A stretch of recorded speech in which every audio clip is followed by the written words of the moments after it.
Basic Education Principal, Sister Nanita Handugan OP, to the Basic Education Assistant Principal, Ms. Maria Cristina D. Conche, to the High School Assistant Principal for Academics, Mrs. Imelda B. Sia, to the Assistant Principal for Student Affairs, Mr. Alfredo Rosete Jr., to our administrators, faculty, non-teaching personnel, parents, friends, and fellow completers, good day to all of you. First of all, let us give ourselves a round of applause for being able to reach this far. Let us bask in the lights of fulfillment as we finally see the great outcomes of our efforts. Now, the time has come for us to acknowledge not just our achievements, but those who are behind the scenes of our triumphs. Before I begin this speech, I would like to express my love for unconventional presentations. My classmates know me for my out-of-the-box ideas, which is why it is only fitting for me to state this speech in a creative manner. Ladies and gentlemen, this is 5 Doors by yours truly. High school.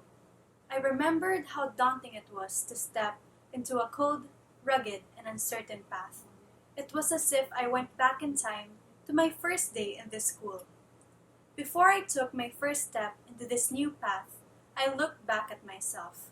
I saw a little girl running towards Gate 3 with tears falling down her cheeks and struggling to drag her pink trolley bag. She'd begged the guidance counselors to send her home, hoping that she could escape the unknown world of SJA. Yet, I felt no sense of fear or regret, and instead, I felt relieved that I wasn't that little girl anymore. I was better. So I fiercely turned back into reality, taking a step towards high school. At first, I was confused because I was greeted with not just 1 door, but 5 doors. 4 of them were open. They were bright and shiny, and so, one by one, I lured myself in them. Door 1 was a maze with royal blue walls.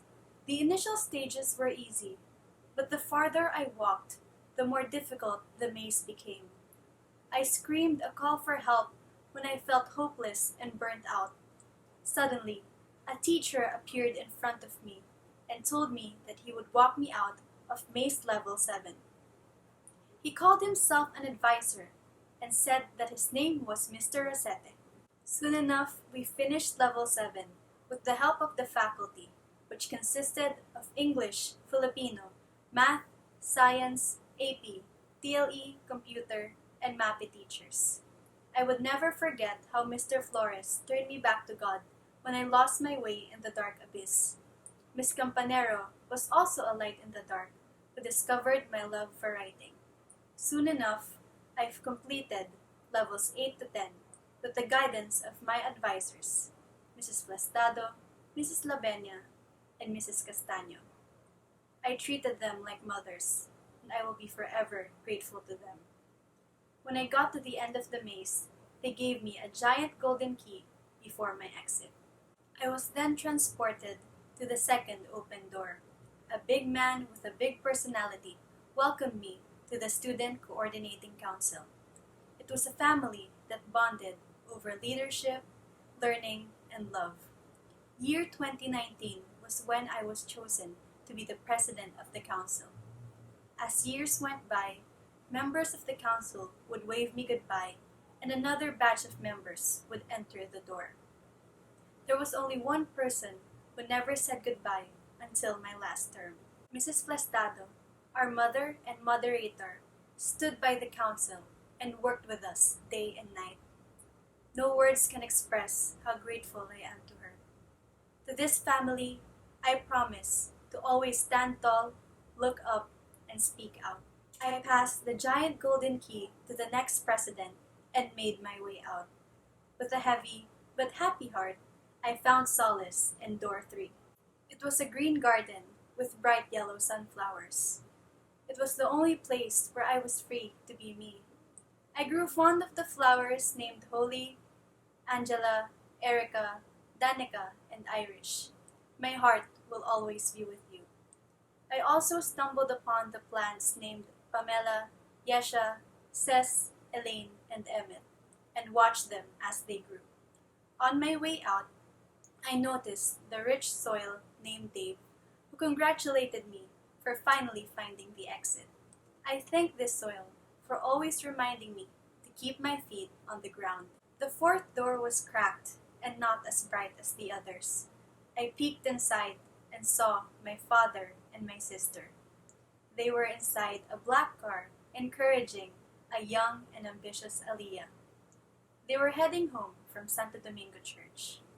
Their home was small, incomplete, and crowded, yet the only thing that ever mattered to them was how big their love was.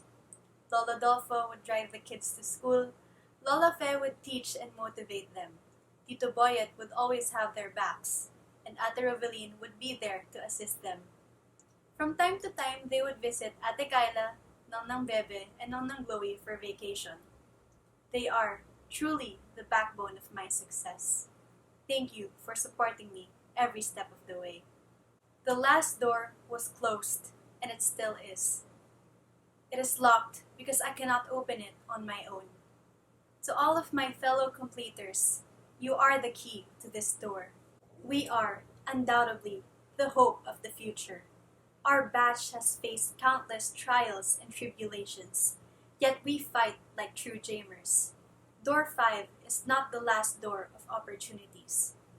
May we walk the road to our future with academic excellence, compassion, truthfulness, and stewardship embedded in us. St. James Academy gave us doors to open, and we must do so with pride and integrity. This is not our end, rather, this is our debut into the greater unknown. As we part ways, let us continue with our burning mission. Open your doors for God, for our country, and for St. James. Congratulations, Batch 2020. May God bless you all.